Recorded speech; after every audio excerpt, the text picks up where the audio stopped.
नमस्कार, मैं हूं सैयद सुहेल और आप देख रहे हैं ये भारत की बात है। होगी देश की हर बात, दिखाएंगे आपको देश और दुनिया की तमाम बड़ी खबरें। उम्मीद करते हैं आप सभी स्वस्थ होंगे, सेहतमंद होंगे और पूरी तरह से फिट होंगे। आइए सबसे पहले बात करते हैं आज की सबसे बड़ी खबर की।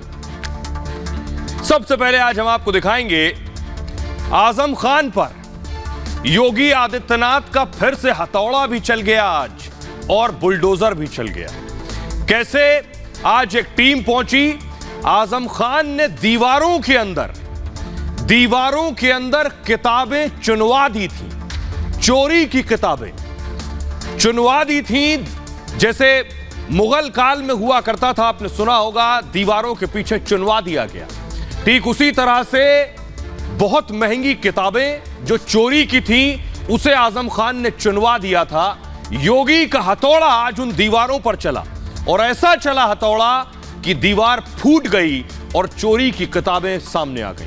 सिर्फ हथौड़ा नहीं चला, योगी का बुलडोजर भी चला और बुलडोजर ऐसा चला कि एक चोरी की मशीन जो 2017 में चोरी हुई थी वो भी आजम खान के आंगन में मिली, खुदाई के दौरान जौहर यूनिवर्सिटी के आंगन में।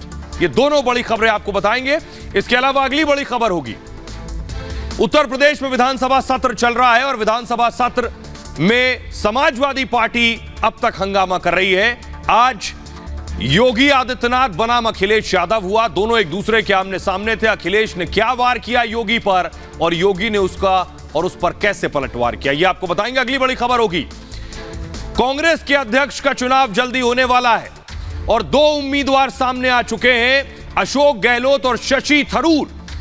कांग्रेस अध्यक्ष पद के चुनाव के लिए मैदान में होंगे। तो सवाल यह है, क्या गांधी नहीं गहलोत अध्यक्ष होंगे? क्योंकि गहलोत पर गांधी परिवार का हाथ है। कब चुनाव होंगे, कैसे चुनाव होंगे? और बीजेपी कह रही है कि यह नया अध्यक्ष भी रिमोट से ही चलेगा। अगली बड़ी खबर होगी, अमेरिका नहीं कर पाया वो काम जो योगी आदित्य ने कर दिखाया। जी हां, एक शख्स जिसको एफबीआई ढूंढ रही थी, अमेरिका की पुलिस ढूंढ रही थी, इंटरपोल रेड कॉर्नर नोटिस जारी हो चुका, सीबीआई ढूंढ रही थी, उसे कोई नहीं तलाश कर पाया, लेकिन योगी की पुलिस ने ढूंढ निकाला है। कौन है वो शख्स, उसके बारे में आपको बताएंगे और कैसे योगी की एसटीएफ ने ढूंढा है, यह बताएंगे। अगली बड़ी खबर, मोदी के नए कश्मीर से कौन आखिर परेशान है? कश्मीर में मल्टीप्लेक्स खुल गया तो किसी को परेशानी है, कश्मीर में बापू का भजन हो रहा है तो किसी की नींद उड़ गई है। आखिर कौन है वो जो नहीं चाहता मोदी का नया कश्मीर? और आइए शुरुआत कर रहे हैं आज की सबसे बड़ी खबर के साथ, और बड़ी खबर यह है कि आजम पर फिर चला योगी का हथौड़ा और बुलडोजर। आजम खान की मुश्किलें कम होने का नाम नहीं ले रही है। योगी आदित्यनाथ की पुलिस पहुंची, पूरी टीम पहुंची और आजम खान के जौहर यूनिवर्सिटी पर हथौड़ा भी चला और बुलडोजर भी चला। यह है आजम खान की जौहर यूनिवर्सिटी और पहली तस्वीर दिखाइए जरा। आजम खान की पुलिस आप देख रहे हैं एम्बियंस के साथ, भारी संख्या में पुलिस पहुंची। ये जौहर यूनिवर्सिटी की सीढ़ियां आप देख रहे हैं, भारी संख्या में दल बल के साथ योगी की पुलिस आजम खान की जौहर यूनिवर्सिटी पहुंची थी।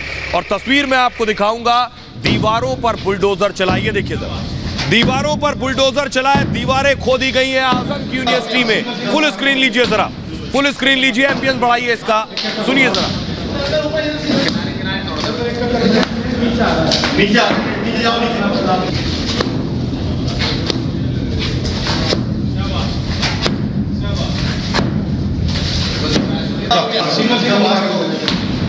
ऐसे मारे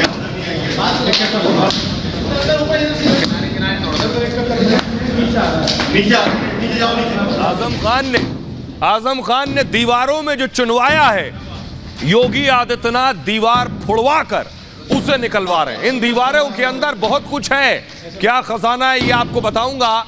आजम खान ने चोरी का माल इन दीवारों में छुपाया था। दरअसल चोरी का माल योगी की पुलिस निकाल रही है। ऐसे मारे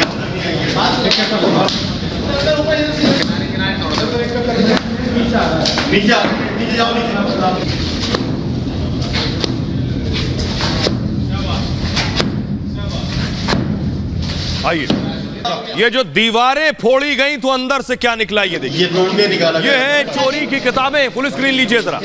दीवारें फोड़ी गई तो अंदर से चोरी की किताबें निकली है, पुलिस का ये कहना है। ये वो किताबें, वो है उसका। ये किताबें सालों पुरानी है, शताब्दी पुरानी, 1700 के दौर की ये किताबें हैं। दीवार फोड़कर ये सारी किताबें निकाली गई। आजम खान ने ये सारी किताबें दरअसल चुनवा दी थी दीवारों के अंदर।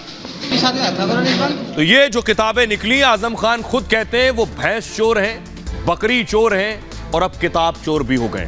जरा रिपोर्ट देखिए।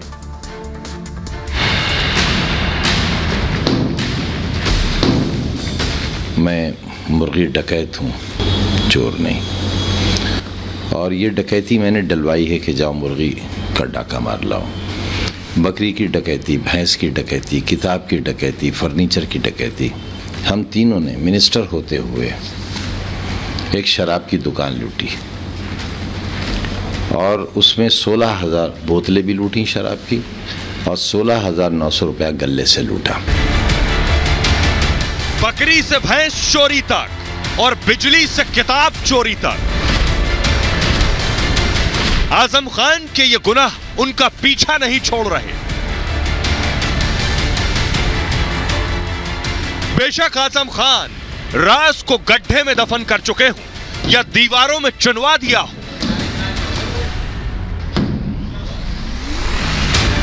लेकिन योगी का हथौड़ा आजम के पाप को खोद कर भी निकाल लाया। समाजवादी पार्टी का एक चेहरा एक बार फिर से सामने आ चुका है। कैसे किसानों की जमीनों को इनके द्वारा कब्जा किया गया है, कैसे दलितों की जमीनों को कब्जा किया गया है। रामपुर उसका दूसरा नमूना है। योगी का बुलडोजर आजम के अवैध कामों को पाताल से भी खोज निकाल रहा है। जेल से जमानत पर निकले आजम खान की मुश्किलें कम होने वाली नहीं है। तो ये तो किताब चोरी है, लेकिन सिर्फ किताब चोरी नहीं, मशीन चोरी भी है। वो भी दिखाता हूं आपको। आइए, ये चिट्ठी देखिए। ये चिट्ठी दरअसल 2019 में लिखी गई थी, 13 जुलाई 2019। उस वक्त उत्तर प्रदेश के राज्यपाल थे राम नाईक। इस चिट्ठी में लिखा है कि एक नगर पालिका से एक सफाई की मशीन गायब है, ढूंढो मशीन कहां है। 2019 से गायब थी। आपको पता है मशीन कहां मिली? दिखाता हूं, अगली तस्वीर दिखाइए। बुलडोजर आया, बुलडोजर आजम की जौहर यूनिवर्सिटी में लाया गया। योगी का बुलडोजर, ये आप देख रहे हैं, बुलडोजर से खुदाई हुई जौहर यूनिवर्सिटी के अंदर, और आजम खान की इसी यूनिवर्सिटी में दफन थी वो मशीन भी। अगली तस्वीर दिखाइए जरा, फुल स्क्रीन लीजिए। ये देखिए, खुदाई हुई तो खुदाई के दौरान वो मशीन निकलकर सामने आई। ये खुदाई की तस्वीरें आप देख रहे हैं। उसके बाद खुदाई शुरू हुई। अगली तस्वीर दिखाइए जरा, अगली तस्वीर दिखाइए। ये आप देख रहे हैं, ये है वो मशीन, जो मशीन निकल कर आई है, जो तब से गायब थी। ये मशीन की तस्वीरें आप देख रहे हैं। अगली तस्वीर दिखाइए जरा, ये आप देख रहे हैं। उसके बाद इस मशीन को लाद कर ले जाया गया। ये वो मशीन थी जिसको अब तक पूरा महकमा ढूंढ रहा था, लेकिन मिल नहीं रही थी। मिली कहां? आजम खान की जौहर यूनिवर्सिटी के आंगन में, वो भी खुदाई में। आइए अब आपको बताता हूं आजम खान पर जो ये चोरी का खजाना उनके आंगन से निकला है जौहर यूनिवर्सिटी के, उसमें क्या क्या है, किताबों की इतनी अहमियत क्यों है। देखिए जरा, ये देखिए जरा, बुलडोजर भी गया था और हथौड़ा भी गया था। ये देखिए, दीवार फूटी और किताबें निकली। आज सुबह अधिकारी जौहर यूनिवर्सिटी पहुंचे। इस यूनिवर्सिटी को आजम खान ने बनवाया था। अधिकारियों के साथ भारी पुलिस फोर्स भी मौजूद था उस वक्त। पुलिस ने जाते ही दीवार पर हथौड़ा चलाया और हथौड़ा चला और अंदर से किताबों का खजाना निकला। दीवार टूटी तो सामने हजारों किताबें पड़ी मिली। पुलिस सभी किताबों की इस वक्त गिनाई कर रही है। कितनी किताबें हैं ये? किताबें मदरसा आलिया लाइब्रेरी से चोरी हुई थी, यानी ये किताबें चोरी की थी। और एक पुराना मदरसा हुआ करता था रामपुर में, वहां से चोरी की गई। लाइब्रेरी को राजकीय ओरिएंटल कॉलेज कहते हैं दरअसल, जहां से चोरी की गई। 2016 में 10,633 किताबें कॉलेज से गायब हो गई। सोचिए, ये 10,500 किताबें कौन चुरा ले गया? पहले यूनिवर्सिटी में 2500 किताबें बरामद की गईं, यहीं आजम खान की जौहर यूनिवर्सिटी से। इस मामले में 2019 में केस बाकायदा दर्ज किया गया।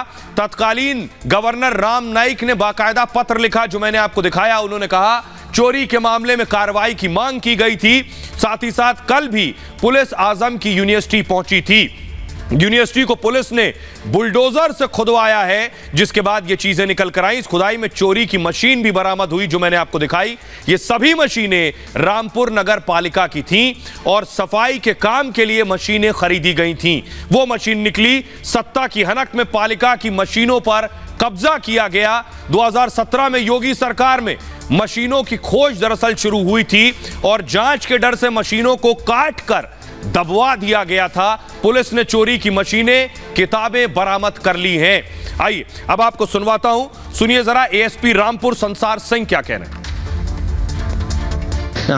रामपुर में कुछ सफाई करने के लिए मशीनें खरीदी गई थी, बहुत महंगी मशीनें थी और वो जौहर यूनिवर्सिटी प्रशासन ने वहाँ से मशीनें मंगवा ली थी। वहाँ के जो शहर चेयरमैन था उसकी मिलीभगत से। तो उन्होंने आरोप लगाया कि मोहम्मद आजम खां माननीय विधायक हैं, उनके पुत्र अब्दुल्ला आजम खां जो भी माननीय विधायक वो भी हैं, और उस समय के तत्कालीन जो चेयरमैन नगर पालिका अजहर मियां, उन्होंने उनकी मिलीभगत से अब्दुल्ला साहब के कुछ मित्रों ने ये मशीन यहाँ से ले गए थे और मशीन वहीं चला करते थे। जब सरकार बदली, पुलिस ने, प्रशासन ने मशीन पता करना चाहा कि कहाँ है, तो उस मशीन को काट कर वहीं यूनिवर्सिटी में कहीं दबा दिया है।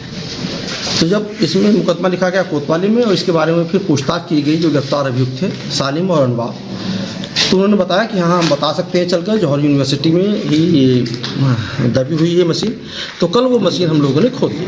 काफ़ी महंगी मशीन है और कई साल उसे दबे हुए हो गए थे, तो जंग वंग लग गया। सूचना प्रधानाचार्य की सूचना पर हम लोगों ने सब पूछताछ की, तो उन्होंने बताया कि हाँ जो मुलजिम है अनवार और सालिम ने बताया कि यहाँ किताबें दबी हुई हैं। आज सुबह हम लोगों ने आकर यहाँ पर पढ़ाई कराई, तो जो लिफ्ट है, लिफ्ट में ये नीचे से ऊपर तक सारी किताबें जारी है इसकी। और आइए अब आपको बताता हूं कि कैसे पता चला कि आजम खान ने ये चोरी का खजाना छिपा रखा है। ये तस्वीर आप देख रहे हैं, दरअसल अखिलेश यादव, ये जो देख रहे हैं इधर 4-5 लोग खड़े हुए, अखिलेश यादव गए थे आजम खान से मिलने अस्पताल। इसी दौरान 2 शख्स यहां मौजूद थे, एक का नाम सलीम और एक का नाम अनवर। तो यही सलीम अनवर को पुलिस ने उठा लिया और पुलिस ने उठाने के बाद सलीम अनवर से पूछताछ की, तो सलीम अनवर ने बताया कि जौहर यूनिवर्सिटी की दीवारें खुदवा लो और वहां से निकल आएंगी किताबें। देखिए जरा रामपुर में पुलिस को कैसे पता चला। रामपुर में जुए खेलते हुए एक वीडियो वायरल हुआ। दरअसल वीडियो में आजम के बेटे के 2 करीबी नजर आ रहे थे। इन दोनों आरोपियों के नाम सलीम और अनवार है।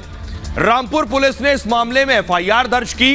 पुलिस को रामपुर में दोनों आजम के करीबी नहीं मिले, तो आरोपियों के दिल्ली में होने की खबर मिली। पुलिस दिल्ली आई, दिल्ली में दोनों को गिरफ्तार कर लिया, अरेस्ट कर लिए गए दोनों। गिरफ्तारी के बाद पुलिस ने सवाल किए इनसे। आरोपियों ने बताया किताबें जौहर यूनिवर्सिटी में ही मिलेंगी आपको। यूनिवर्सिटी में चोरी की मशीनें कहां हैं यह भी बता दिया। पूछताछ के आधार पर मशीन, किताबें बरामद की गईं। अनवार और सलीम के तार मनी लॉन्ड्रिंग से भी जुड़े हुए हैं। खबर यह है सोमवार को ईडी की टीम ने 2 घंटे तक इनसे पूछताछ की थी। अब आरोपियों के बैंक खाते भी खंगाले जा सकते हैं। तो आइए अब आपको सुनवाता हूं, सुनिए आजम खान की पत्नी तंजीम फातिमा क्या कह रही है इस कार्रवाई पर। पुलिस ने या किसी अधिकारी ने ना ही वाइस चांसलर से कोई परमिशन ली है और ना ही प्रो चांसलर से या प्रो वाइस चांसलर से किसी तरह की कोई परमिशन नहीं ली गई है। खुद बहुत पुलिस वाले एंटर हुए यूनिवर्सिटी में और जेसीबी मशीन भी बुला ली और खुदाई करने लगे। किसी से कोई परमिशन नहीं ली गई है, जबकि मैं खुद भी यूनिवर्सिटी में मौजूद हूँ और वाइस चांसलर भी सुबह से कैंपस में मौजूद हैं। और गेट पर ही हमने हाई कोर्ट का पिछला जब पुलिस ने छापा मारा था, जब का ऑर्डर उन्हें दे दिया था, उसकी कॉपी दे दी थी कि आप बगैर किसी परमिशन के जौहर यूनिवर्सिटी में एंटर नहीं होंगे। पुलिस फोर्स आई हुई है, साथ में अधिकारी भी हैं, मेरे ख्याल से एसपी और सीओ भी हैं और खुदाई कर रहे हैं। और अब मुश्किलें और ज्यादा बढ़ेंगी क्योंकि जो उनके गुनाह जो दफन किए थे योगी वो भी खोद खोद कर निकाल रहे हैं। खबरों में आगे बढ़ते हैं। आज की एक और बड़ी खबर है, कांग्रेस का अध्यक्ष कौन, कांग्रेस का बॉस कौन होगा, यह तस्वीर अब लगभग साफ हो रही। गांधी नहीं बल्कि अशोक गहलोत होंगे अध्यक्ष। जी हां, ये मैं क्यों कह रहा हूं? अशोक गहलोत राहुल गांधी के करीबी हैं। अशोक गहलोत कांग्रेस अध्यक्ष पद के उम्मीदवार हो सकते हैं। राहुल गांधी के सबसे करीबी है गहलोत। अगली तस्वीर आप देख रहे हैं, शशि थरूर जो कि आजाद साहब पार्टी छोड़ चुके हैं, उनके करीबी हैं, कपिल सिब्बल के करीबी हैं। तो शशि थरूर दूसरे उम्मीदवार हैं, यानी गहलोत बनाम थरूर होगा। लेकिन बीजेपी कह रही है कांग्रेस में चुनाव नहीं, ताजपोशी होती है, और अगर कोई और अध्यक्ष हुआ भी तो रिमोट से चलाएगा उसे गांधी परिवार ही। ये रिपोर्ट देखिएगा।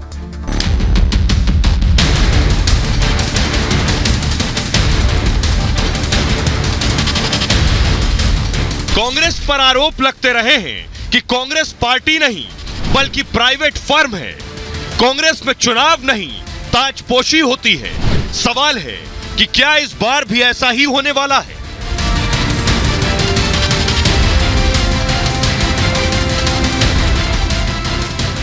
कांग्रेस में अध्यक्ष पद के लिए बिसात बिछ चुकी है, तरकश से तीर निकलने लगे हैं। फिलहाल गांधी परिवार मैदान से बाहर है, लेकिन परिवार के सिपाहसालार चुनावी ताल ठोकने को तैयार हैं। अशोक गहलोत मैदान में होंगे। दूसरी तरफ लगता है G23 के नेताओं ने भी इस बार बदलाव की कसम खा ली है। झंडा थामा है शशि थरूर ने। थरूर ने चुनाव में उतरने के संकेत भी दे दिए हैं, लेकिन जो सोनिया गहलोत के साथ खड़ी दिख रही हैं, वो सोनिया थरूर को कह रही हैं, इट्स योर कॉल। अब ऐसे में बीजेपी कांग्रेस पर हमलावर है। शशि थरूर को अब ये तथाकथित चुनाव लड़ने के लिए यदि इजाजत लेनी पड़े तो एक बात स्पष्ट है कि एक कांग्रेस पार्टी नहीं है बल्कि एक प्राइवेट लिमिटेड कंपनी है, एक पारिवारिक फर्म है, एक स्पेशल पर्पस व्हीकल है एक परिवार का। चाहे अध्यक्ष कोई भी बने, pre eminent position Rahul Gandhi की ही होगी। तो सवाल यह है कि क्या कांग्रेस चुनाव के नाम पर आम जनता की आंखों में धूल झोंक रही है? सवाल यह भी क्या वाकई अध्यक्ष कोई बने, कंट्रोल गांधी परिवार का ही होगा? और सवाल यह भी कि कहीं आखिरी मौके पर राहुल की एंट्री तो नहीं हो जाएगी? तो क्या राहुल गांधी अध्यक्ष नहीं होंगे, अशोक गहलोत अध्यक्ष होंगे कांग्रेस के, या फिर शशि थरूर? किसकी संभावना कितनी ज्यादा है, जरा ये देखिए। ग्राफिक्स के जरिए मैं आपको दिखा रहा हूं। इधर एक टीम है, ये टीम ए है और ये टीम बी है। ज्यादा ताकतवर आपको कौन सी नजर आ रही है, आप खुद अंदाजा लगाइए और तय कर लीजिए अध्यक्ष कौन हो सकता है। ये वाली जो टीम है, दरअसल इस टीम में जो पीछे दो खड़े हैं वो अब कांग्रेस पार्टी में नहीं रहे। ये G23 वाली टीम है, जो टीम कांग्रेस को सही रास्ते पर चलने की बात करती थी। ये वो वाली टीम है जो कांग्रेस में बदलाव चाहती थी। इसलिए पीछे वाले दो तो चले गए, एक समाजवादी पार्टी में कपिल सिब्बल ऑफिशियली नहीं गए लेकिन राज्यसभा आ गए। गुलाम नबी आजाद पार्टी छोड़ चुके हैं, अपनी पार्टी बनाने जा रहे हैं। इधर अशोक गहलोत है। तो ये जो चुनाव होगा अशोक गहलोत बनाम शशि थरूर, ये चुनाव दरअसल गांधी परिवार बनाम G23 होगा। गहलोत अध्यक्ष के पद के उम्मीदवार हैं और इस खेमे से थरूर चुनाव में ताल ठोकेंगे। पहली चीज, गहलोत जो है वो गांधी परिवार के बेहद करीबी हैं और थरूर जो है ये G23 की आवाज बुलंद करते रहे हैं, यानी गांधी परिवार को बताते रहे हैं बहुत सी गड़बड़ियां, उसे ठीक करो। दो पीछे वाले बताते रहे, उनकी बात मानी नहीं गई तो पार्टी छोड़ गए। अब देखिए जरा, गहलोत गांधी परिवार के डमी होंगे, ऐसा बीजेपी आरोप लगा रही है। G23 ने थरूर पर चुप्पी साध रखी है। जो बाकी बचे हुए नेता हैं, 23 में से कुछ निकल गए, जो बचे हैं वो चुप है थरूर के नाम पर। गहलोत सोनिया के इशारे पर मैदान में है। शशि थरूर ने अभी तक पत्ते दरअसल नहीं खोले हैं और सोनिया गांधी गहलोत को अध्यक्ष देखना चाहती हैं। दरअसल गहलोत बहुत स्ट्रांग है, राहुल गांधी के भी नजदीक है। शशि थरूर का जोर सिलेक्टेड की जगह इलेक्टेड पर है। थरूर सोच रहे हैं ईमानदारी से चुनाव होगा और वो चुने जाएंगे, लेकिन ये तो नतीजे आने के बाद उनको इल्म होगा। सोनिया ने गहलोत को मैदान में उतारने का दरअसल फैसला कर लिया है, क्योंकि शशि थरूर ने चुनाव में उतरने का ऐलान कर दिया है। अब अध्यक्ष के मुद्दे पर गहलोत सोनिया से मिल चुके हैं। उनकी मुलाकात कल भी वो दिल्ली आ रहे हैं और G23 में मुलाकात तो थरूर ने भी की है, लेकिन आशीर्वाद सोनिया गांधी का नहीं मिला है। सोनिया गहलोत में गुपचुप क्या बात हुई किसी को अब तक नहीं पता है, लेकिन थरूर ने जब आशीर्वाद मांगा तो सोनिया ने कहा इट्स योर कॉल, यानी आप के ऊपर है, जो करना है कर लीजिए, खुद ही फैसला ले लीजिए, आपका जैसा मन। और गहलोत इंदिरा, राजीव और सोनिया के साथ काम कर चुके हैं। शशि थरूर को गांधी परिवार का ज्यादा साथ नहीं मिला है। ये सारी वजह है, आइए अब आपको बताते हैं। लेकिन इससे होगा क्या? इससे होगा ये कि एक तीर से दो निशाने।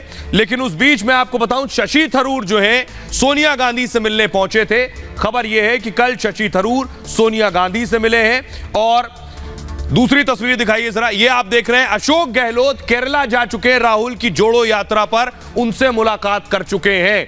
शशि थरूर को आशीर्वाद नहीं मिला, लेकिन क्या राहुल का आशीर्वाद गहलोत के साथ होगा? क्या सोनिया का आशीर्वाद गहलोत के साथ होगा? देखिए जरा जल्दी से, ये आप देख रहे हैं दो नेता हैं। अशोक गहलोत राजस्थान के मुख्यमंत्री रहे और शशि थरूर तिरुवनंतपुरम से सांसद हैं। साथ ही तीसरी बार मुख्यमंत्री बने हैं अशोक गहलोत, यानी 3 बार से मुख्यमंत्री, 2009 से लगातार जीतते रहे हैं शशि थरूर। पार्टी में महासचिव रह चुके हैं अशोक गहलोत। और शशि थरूर, इनका जन्म लंदन में हुआ, पढ़ाई भारत में की है। अशोक गहलोत 2017 में गुजरात के प्रभारी रहे हैं। शशि थरूर इंटरनेशनल रिलेशंस में पीएचडी की है उन्होंने। गहलोत विज्ञान और कानून में ग्रेजुएट हैं। शशि थरूर संयुक्त राष्ट्र में अंडर सेक्रेटरी रह चुके हैं। अशोक गहलोत अर्थशास्त्र में से एमए की पढ़ाई की है और शशि थरूर ने संयुक्त राष्ट्र महासचिव का वो चुनाव भी लड़ चुके हैं। तो ये इनका तारुफ है। लेकिन कैसे एक तीर से दो शिकार हो सकते हैं? अशोक गहलोत को अगर अध्यक्ष बनाकर दिल्ली ले आया गया तो देखिए एक तीर से दो निशाने कैसे, ये आप देख रहे हैं। अगर अशोक गहलोत दिल्ली आ गए तो सचिन पायलट के लिए राजस्थान में फायदा है। ये देखिए कैसे संभव होगा, क्या ऐसा होगा? क्योंकि अशोक गहलोत ये चाहते हैं कि वो राजस्थान में रहें, वो चाहते हैं मुख्यमंत्री बने रहें। तो राजस्थान में कांग्रेस को फायदा होगा क्या? कांग्रेस के अंदर की मारामारी खत्म होगी, पहली बात। पार्टी टूटने का खतरा बेहद कम हो जाएगा जो राजस्थान में हालात बने हुए हैं, क्योंकि अशोक गहलोत दिल्ली चले आएंगे और गहलोत के लिए यह काफी सम्मानजनक होगा। वो अध्यक्ष बन जाएंगे। दिल्ली आने से पहले उन्हें सीएम पद छोड़ना होगा, जिसके बाद सचिन पायलट राजस्थान के मुख्यमंत्री बनेंगे।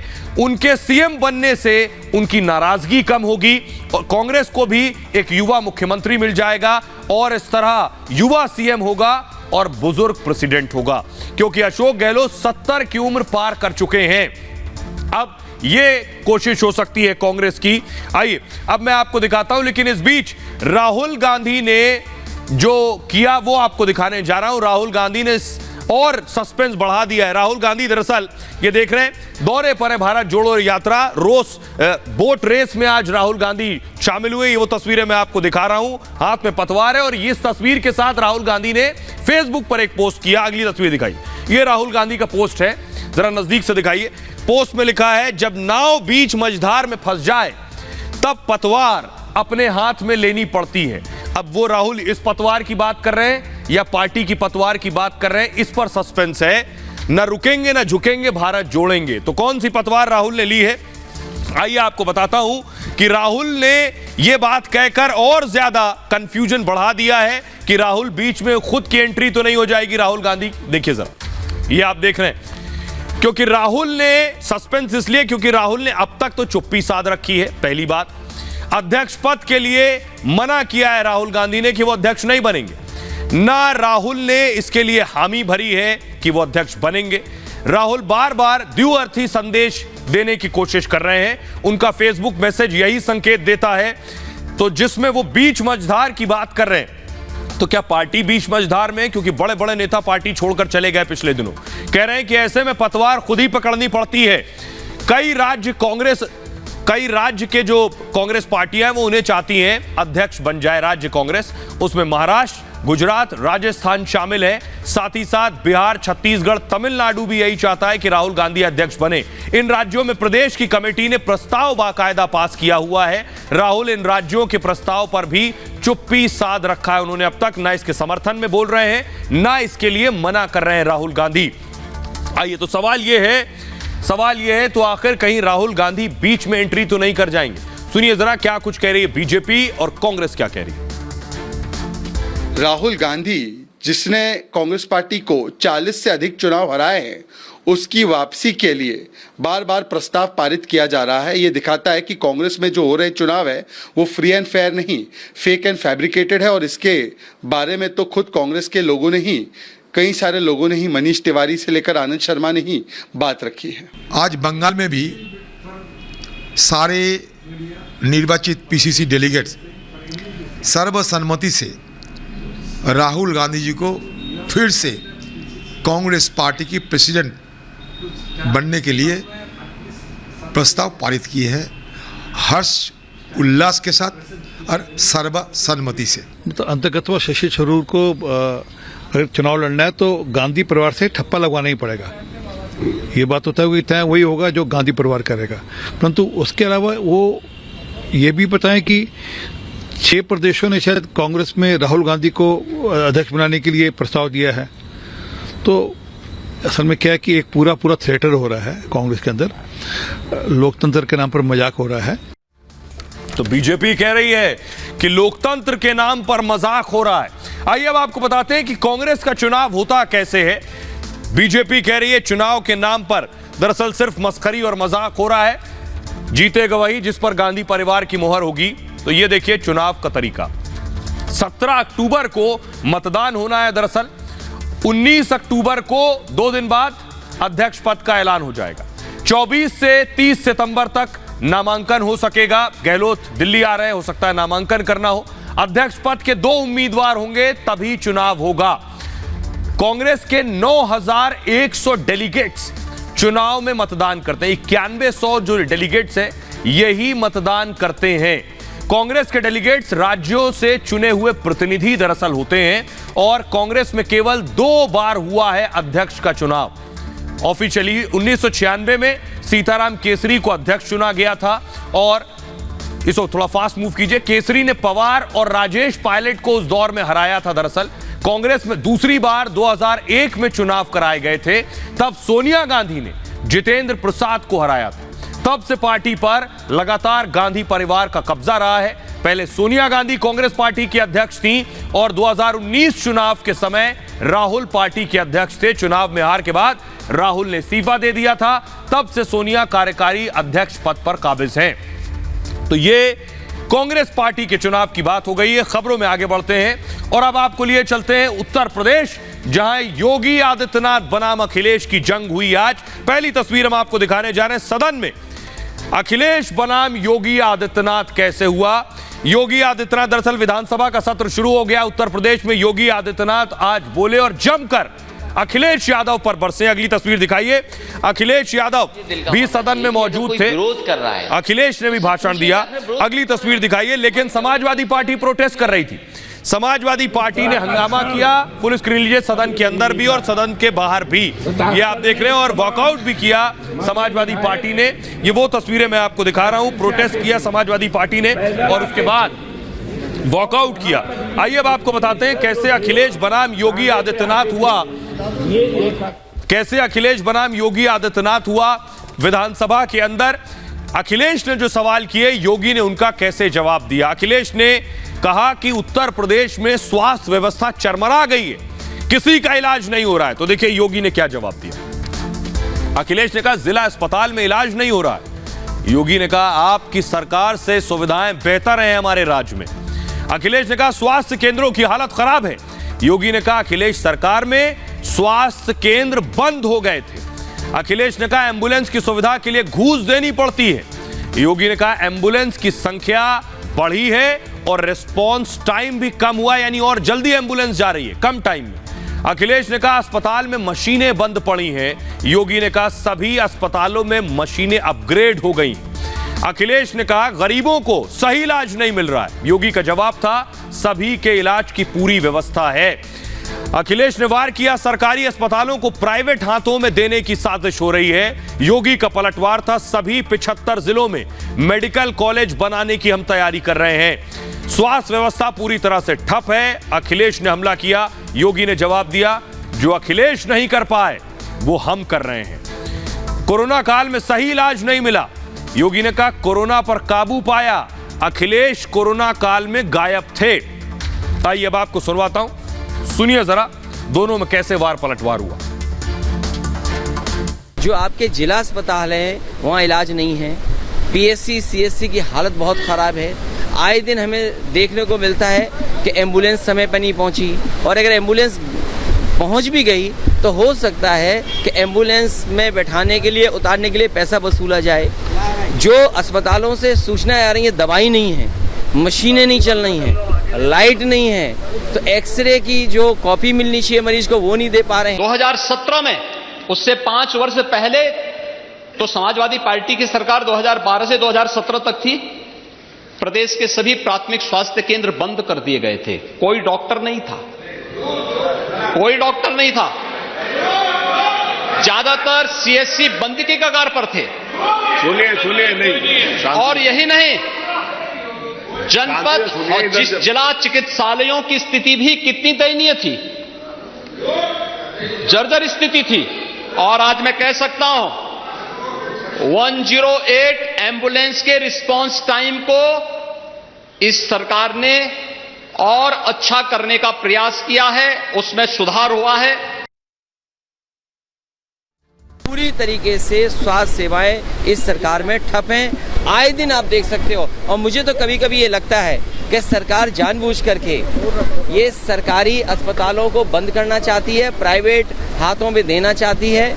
ये प्राइवेट हो जाएं, इलाज प्राइवेट हो, इस रास्ते को अपना रही है सरकार। एक पूर्व मुख्यमंत्री को और नेता प्रतिपक्ष को तो कम से कम इस पर प्रसन्नता होनी चाहिए थी कि जो काम वे नहीं कर पाए हैं, आज भारतीय जनता पार्टी नेतृत्व की सरकार उस कार्य को कर रही है, तो कम से कम इसमें वे सहयोग नहीं कर सकते हैं तो अड़ंगा लगाने का कार्य तो उनको नहीं करना चाहिए, क्योंकि केवल लोकतंत्र में सरकार ही नहीं, प्रतिपक्ष भी लोकतंत्र की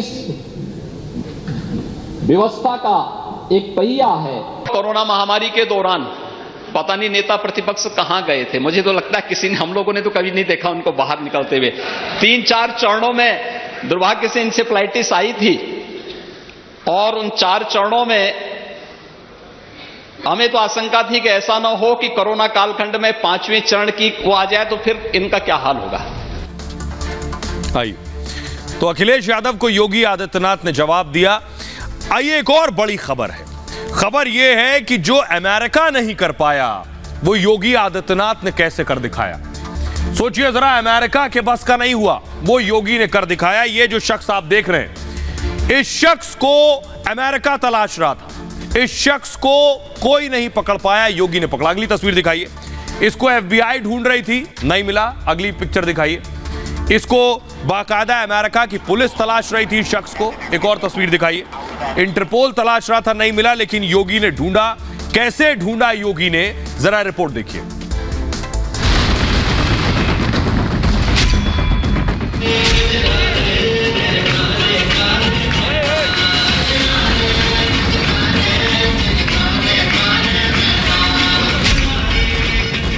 सोचिए, जिसे अमेरिका की पुलिस नहीं पकड़ पाई, जो अमेरिका की सबसे बड़ी जांच एजेंसी FBI को चकमा देता रहा, जिसको CBI ढूंढ रही थी, उस शख्स को योगी की पुलिस ने धर दबोचा है। कजरारे पर नाच रहा यही है वो शख्स, इसका नाम है रत्नेश भूटानी। अब योगी की पुलिस इससे कजरारे करवाएगी। इसको योगी की तेज तर्रार पुलिस ने आगरा से गिरफ्तार कर लिया है। रत्नेश को इंटरपोल जैसी बड़ी बड़ी एजेंसियां भी कई सालों से ढूंढ रही थी, लेकिन इस इंटरपोल वांटेड को योगी की पुलिस ने अरेस्ट कर लिया। आइए अब मैं आपको दिखाता हूं कि आखिर कौन है ये शख्स, क्यों नहीं अमेरिका इसे ढूंढ पाया और योगी की STF ने कैसे ढूंढ लिया। देखिए जरा, ये आप देख रहे हैं, ये जो योगी आदित्यनाथ के आगे बैठे हैं, यही है रत्नेश भूटानी इनका नाम है। इनको FBI ढूंढ रही थी, अमेरिका की पुलिस खोज रही थी, CBI ढूंढ रही थी, इसे कोई पकड़ नहीं पाया। ये कहां मिला? यूपी STF ने पकड़ा है। रत्नेश भूटानी पर दरअसल यौन उत्पीड़न का आरोप है। अमेरिका में इसके खिलाफ रेड कॉर्नर नोटिस जारी हुआ था और इंटरपोल ने इस रत्नेश को वांटेड घोषित किया हुआ है। सोचिए, अमेरिका ढूंढ रहा था, वांटेड है ये, मोस्ट वांटेड, टॉप 10 जो मोस्ट वांटेड लिस्ट है उसमें 9वें नंबर पर इसका नाम है। रत्नेश कहां मिला? यूपी के गाजियाबाद का दरअसल ये रहने वाला है। 1996-97 में अमेरिका गया था ये, और अमेरिका जाने के बाद इसने वहां शादी की। उसके बाद शादी के बाद अमेरिका की नागरिकता मिल गई। फिर 2006 में अमेरिका में इसके ऊपर यौन उत्पीड़न के आरोप लगे, और यौन उत्पीड़न के आरोप लगे तो इसने फ्लाइट पकड़ी वहां से और भागकर भारत आ गया। लेकिन भारत आने से पहले ये लंदन गया, सीधे भारत नहीं आया, अमेरिका से लंदन गया और लंदन से फिर भारत आया 2006 में। साल 2007 में लंदन से मुंबई आकर ये रहने लगा भारत में। उसके बाद केशव फिल्म्स नाम की इसने कंपनी बनाई मुंबई में। भाई ऋषि भूटानी को बोलो राम फिल्म से इसने अपने लॉन्च कर दिया और आराम की जिंदगी जीने लगा। इसे लगा कोई पकड़ नहीं पाएगा, ना FBI, ना CBI, ना अमेरिका की पुलिस। सुर्खियों में आते ही ये मुंबई से भी फरार हो गया। रत्नेश के लिए इंटरपोल ने भारत से उसके बाद मदद मांगी कि इसको ढूंढिए। रत्नेश भूटानी कई एजेंसियों के रडार पर आ गया उसके बाद, और भारत में भी रत्नेश ने कई बार अपने ठिकाने बदले। इंटरपोल और CBI ने यूपी पुलिस से मदद मांगी बाकायदा इसके लिए।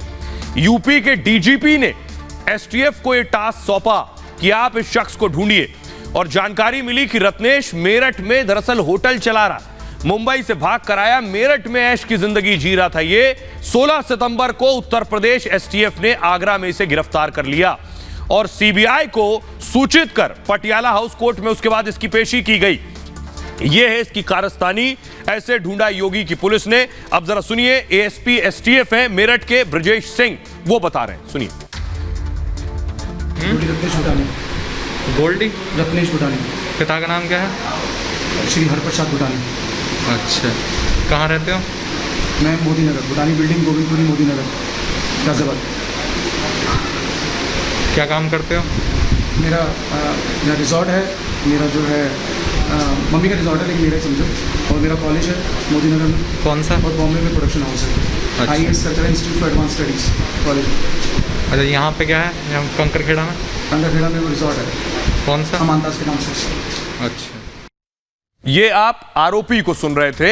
आइए अब आपको बताता हूं कि जब पुलिस पहुंची इनके दरवाजे तो इनकी पत्नी का बर्ताव देखिए जरा, सुनिए जरा, फुल स्क्रीन लीजिए जरा, नहीं दिखाएंगे, फुल स्क्रीन लीजिए। ये रत्नेश की पत्नी है, सुनिए। एम्बियंस बढ़ाइए। नहीं लगा सकते मुझे, अगर हम नहीं दिखाएंगे, हाथ दिखाएंगे, लगाएंगे बिल्कुल, क्यों नहीं? अगर हमको कोई सूचना मिलेगी, हम अगर मुझे सूचना मिलेगी कमरा खुलवाएंगे हम, हमको पावर है।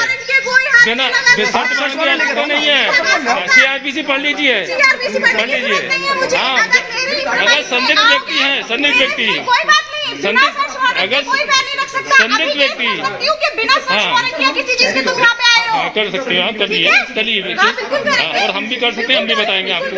जो आप यहाँ जो नंबर 2 का काम कर रहे हैं, स्मगलिंग कर रहे हैं ना, जो नाम छोड़ दिया किसी का भी, ऐसे मत करूंगा सर। और आइए, अब ये रत्नेश अरेस्ट हो चुका है, STF की गिरफ्त में है, ये आप देख रहे हैं, पुलिस ने पकड़ लिया है और अब अपनी जगह पहुंच गया है, यानी जेल।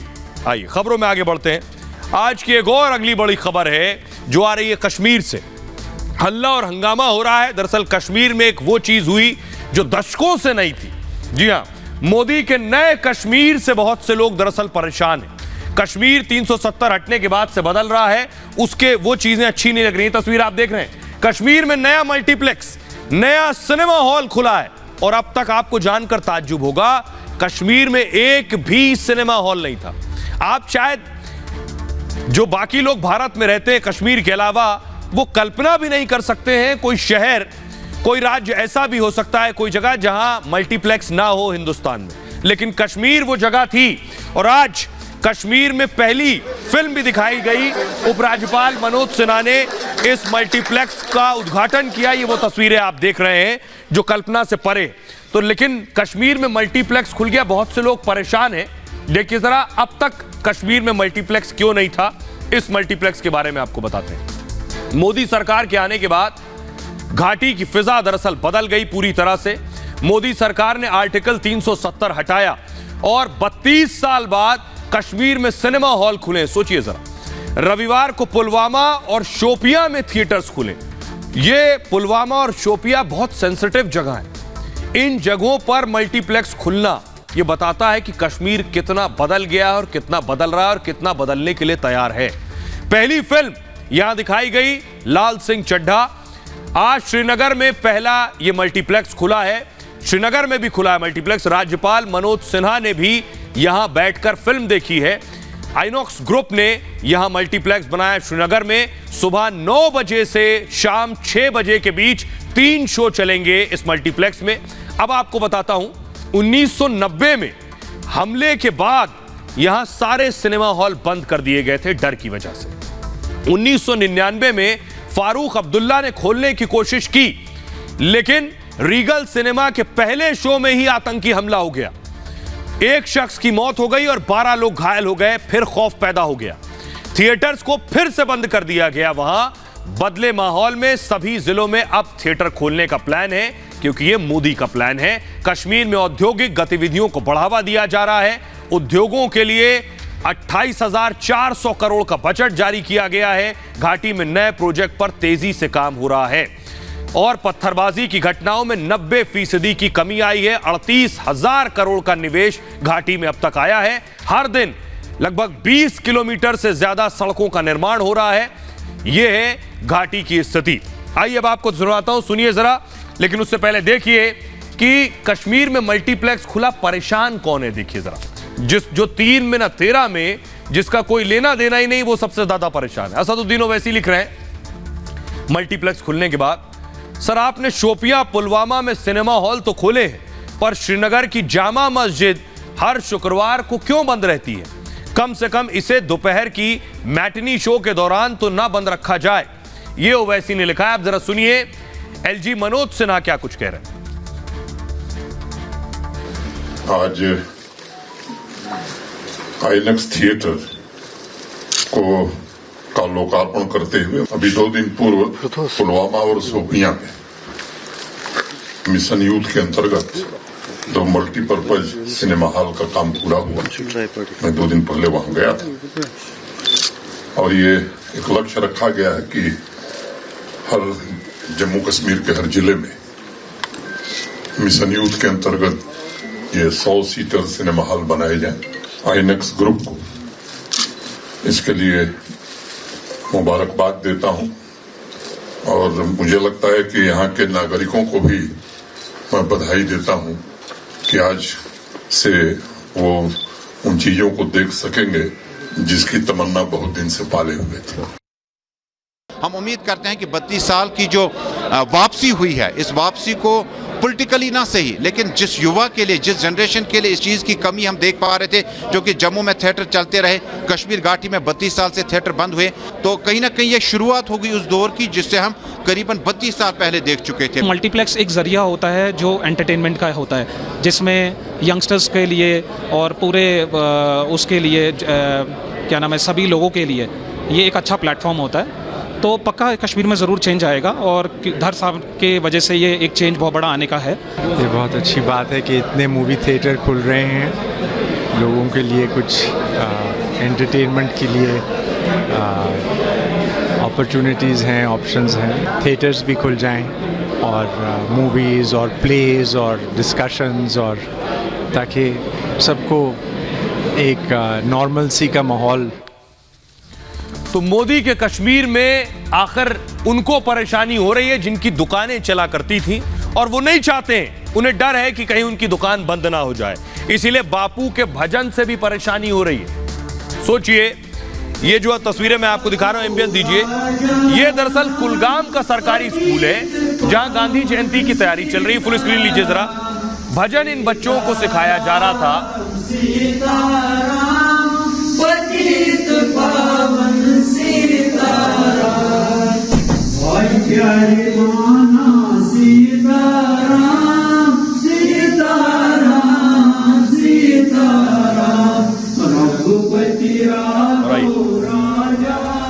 और ये आप देख रहे हैं महबूबा मुफ्ती महबूबा मुफ्ती इस मामले में विरोध कर रही हैं। बापू के भजन का विरोध क्यों? सवाल यह है क्योंकि महबूबा मुफ्ती को परेशानी हो रही है। वो कह रहे हैं कि हिंदुत्व थोपा जा रहा है कश्मीर में। महबूबा मुफ्ती कह रही हैं कि ये दरअसल कोशिश है कश्मीर को बदलने की। बापू की 153वीं जयंती पर कार्यक्रम की दरअसल तैयारी हो रही थी और 5 सितंबर से 2 अक्टूबर तक दरअसल स्कूलों में खास कार्यक्रम चल रहा है। जम्मू कश्मीर शिक्षा विभाग ने बाकायदा इसके निर्देश दिए हुए हैं और 13 सितंबर को बच्चों ने बापू को प्रिय भजन गाया। ये जो आप सुन रहे थे, महबूबा मुफ्ती ने भजन गाने का वीडियो बाकायदा ट्वीट किया और वीडियो कुलगाम के सरकारी स्कूल का दरअसल है। महबूबा ने बीजेपी पर एजेंडा चलाने का आरोप लगाया है। सरकार कश्मीरियों पर हिंदुत्व थोप रही है, महबूबा मुफ्ती का कहना है। मुस्लिम छात्रों को हिंदू भजन गाने को कहा गया है। महबूबा इससे परेशान हो गई। हमारे मजहब पर अटैक करने की कोशिश हो रही है, इसको अटैक से भी जोड़ लिया। इनकार करने पर पीएसए और यूएपीए लगाया जाता है। हम बदलते कश्मीर का खामियाजा भुगत रहे हैं। बीजेपी ने महबूबा पर पलटवार किया है। उसके बाद गांधी के भजन से आखिर महबूबा को आपत्ति क्यों है? शांति के माहौल में जहर खोलने की साजिश महबूबा मुफ्ती कर रही हैं। सुनिए जरा क्या कुछ कह रही है महबूबा मुफ्ती और बीजेपी क्या हमला कर रही है। हमारे स्कूल के बच्चों को जो मुस्लिम बच्चे हैं, जो भजन हैं, वो इनसे उनको गाने के लिए कहा जाता है उनको, और उनको टीचर्स भी यही काम करते हैं। तो मुझे लगता है कि ये अब हमारे मज़हब के ऊपर सीधे एक हिसाब से अटैक कर रहे हैं और लगता है कि जो बीजेपी का जो हिंदुत्व का एजेंडा है, जो इनका रैपिड हिंदुत्व है, उसको भी जम्मू कश्मीर में ही लेबॉर्ट्री बना के ये इसको जो है इसको आजमाना चाहते हैं और ये कतई गलत है, ये बिल्कुल गलत है, इसकी इजाज़त नहीं दी जाएगी। महबूबा मुफ्ती जम्मू कश्मीर में अपनी राजनीतिक ज़मीन खो चुकी हैं। जम्मू कश्मीर में महबूबा मुफ्ती जी का समर्थन करने वाला कोई रहा नहीं, इसलिए एक जहर घोलकर राजनीतिक षड्यंत्र करने की कोशिश महबूबा मुफ्ती जी द्वारा हो रही है और इस षड्यंत्र में, इस साजिश में महबूबा जी कभी कामयाब नहीं हो सकती। जम्मू कश्मीर के लोग मिलजुल कर रहते हैं, ये हिंदुस्तान हम सबका है। और आइए, महबूबा मुफ्ती भजन सुनकर कह रही हैं कि इस्लाम खतरे में आ गया, मुसलमान बच्चे मुसलमान नहीं रह जाएंगे। तो फिर उस हिसाब से फारूक अब्दुल्ला तो मुसलमान रह ही नहीं गए। जरा सुनिए फारूक अब्दुल्ला का भजन।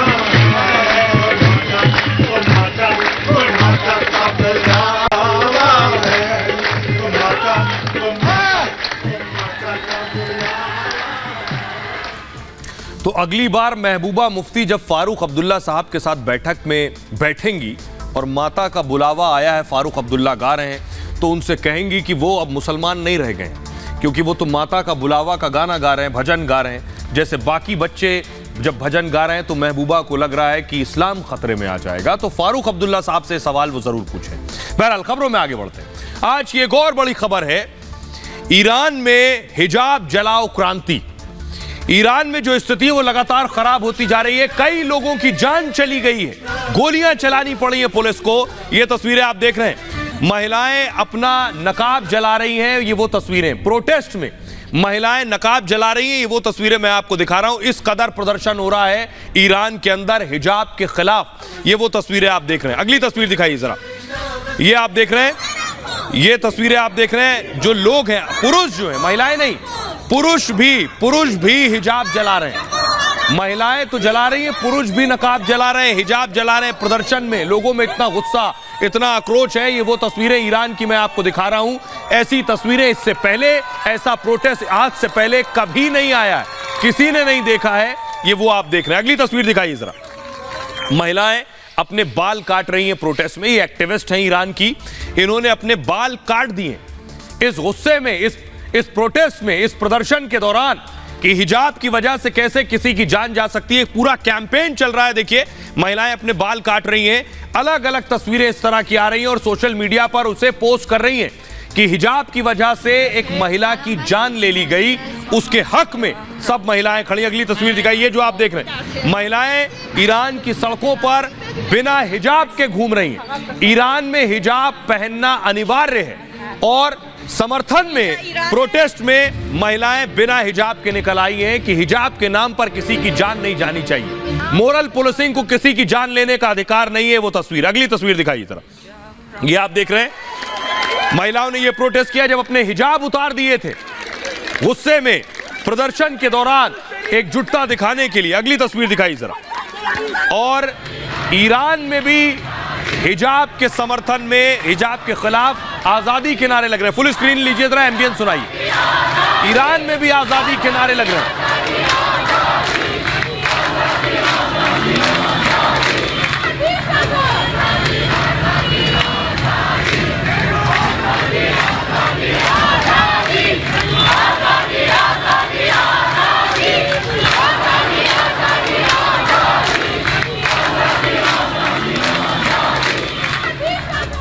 और आइए अब आपको दिखा रहा हूं, देखिए जरा, फायरिंग हो गई। ये देखिए, प्रोटेस्टर्स को हटाने के लिए फायरिंग करनी पड़ी। फुल स्क्रीन लीजिए जरा।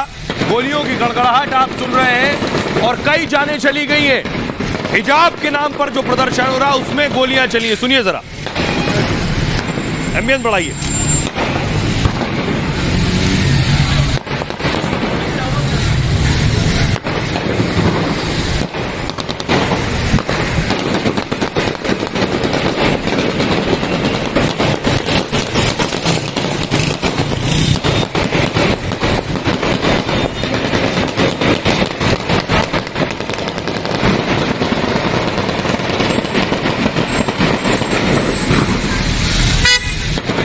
मैं अब आपको मैं दिखाने जा रहा हूं कि देखिए वहां दरअसल हालात क्या है। तो आखिर ईरान में क्या हुआ है ये मैं आपको दिखाता हूं। फ्लोर ग्राफिक्स है, फ्लोर ग्राफिक दीजिए। ईरान में हिजाब जलाओ क्रांति दरअसल चल रही है और यह क्रांति की शुरुआत कैसे हुई यह भी मैं आपको बताऊंगा। लेकिन देखिए जरा, ये परिस्थितियां बनी क्यों हैं, क्यों चलने लगे, दरअसल गोलियां क्यों चलने लगी। पुलिस की फायरिंग से अब तक 5 लोगों की मौत हो गई है, 5 जानें जा चुकी हैं। इनमें 2 लड़के और 3 महिलाएं शामिल हैं। पुलिस मौत की खबर को खारिज कर रही है। ईरान के अंदर 80 से ज्यादा लोग फायरिंग में घायल हो गए हैं। इस मामले में प्रदर्शन दबाने के लिए 250 से ज्यादा गिरफ्तारियां हो चुकी हैं। प्रदर्शनकारियों के घरों पर छापेमारी की जा रही है। प्रदर्शन की वजह से इंटरनेट सेवा ठप कर दी गई है। साथ ही साथ ईरान में एंटी हिजाब कैंपेन भी चलाया जा रहा है। महिलाएं बिना हिजाब के वीडियो साझा कर रही हैं। बाकायदा सोशल मीडिया पर नो टू हिजाब हैशटैग चलाया जा रहा है। महिलाएं सड़कों पर प्रदर्शन कर रही हैं। इस मामले में प्रदर्शन में युवा लड़के भी बढ़ चढ़कर हिस्सा ले रहे हैं। अयतुल्लाह खमेनी के खिलाफ नारेबाजी हो रही है और प्रदर्शनकारियों को कि हिजाब को वैकल्पिक करने की मांग की जा रही है। महसा अमीनी के लिए न्याय की मांग हो रही है। साथ ही साथ हिजाब ना पहनने पर महसा अमीनी गिरफ्तार की जा चुकी थी और आरोप है कि पुलिस कस्टडी में टॉर्चर के बाद उनकी मौत हो गई है। गिरफ्तारी के 3 दिन बाद महसा की मौत हो गई थी। आइए अब आपको बताता हूं मैं कि इस मामले में, ये ईरान में हिजाब में क्या हो रहा था, लेकिन हिंदुस्तान में जो कोर्ट में हो रहा है, अदालत में हिजाब के हक में क्या क्या दलीलें दी जा रही हैं वो आपको दिखाने जा रहे हैं। Court room graphics. हिजाब पर जो सुनवाई चल रही है उस सुनवाई में हिजाब के हक में क्या दलीलें दी जा रही हैं और हिजाब के खिलाफ क्या दलीलें दी जा रही हैं ये आप देख रहे हैं। हिजाब के विरोध में कहा गया इस्लामिक देशों में महिलाएं हिजाब के खिलाफ लड़ रही हैं। यह कहा गया सरकार ने हिजाब के साथ भगवा पर भी बैन लगाया है। यह दलील हिजाब के विरोध में। 2021 तक कोई भी छात्रा हिजाब नहीं पहन रही थी। अगर बार काउंसिल ऑफ इंडिया तिलक पर प्रतिबंध लगा दे तब तिलक लगाने के लिए अनिवार्यता साबित करनी होगी। अंबेडकर धर्म में अनिवार्य चीजों के लिए संरक्षण चाहते थे, यह कहा गया इसके विरोध में। कुछ बच्चों की तरफ से अचानक किया गया काम नहीं था। एक बड़ी साजिश के तहत पीएफआई ने हिजाब मूवमेंट शुरू किया। अब हिजाब के पक्ष में क्या कहा गया? पगड़ी तिलक क्रॉस पर रोक नहीं तो आखिर हिजाब पर रोक क्यों लगाई गई है? स्कार्फ यूनिफॉर्म का हिस्सा है क्योंकि चुन्नी की अनुमति है, और हिजाब कई मुस्लिम लड़कियों को की अंतरिम हिजाब कई मुस्लिम लड़कियों से जुड़ा हुआ है। लड़कियां जो है अंतरात्मा के लिए भी पहनती हैं। क्या कपड़ों की वजह से शिक्षा देने से मना किया जा सकता है? कोर्ट किसी को अपना धर्म मानने से नहीं रोक सकता है। कोर्ट धार्मिक ग्रंथों की व्याख्या भी नहीं कर सकता है। ये सारी दलीलें दी गई हिजाब के पक्ष में। दो तस्वीरें हैं आपके सामने, एक ईरान की और एक हिंदुस्तान की। बहरहाल ये भारत की बात है में इतना ही। आप अपना बहुत ख्याल रखिए। एक छोटे से ब्रेक के लिए रुक रहे हैं, लौट रहे हैं कुछ और बड़ी खबरों के साथ।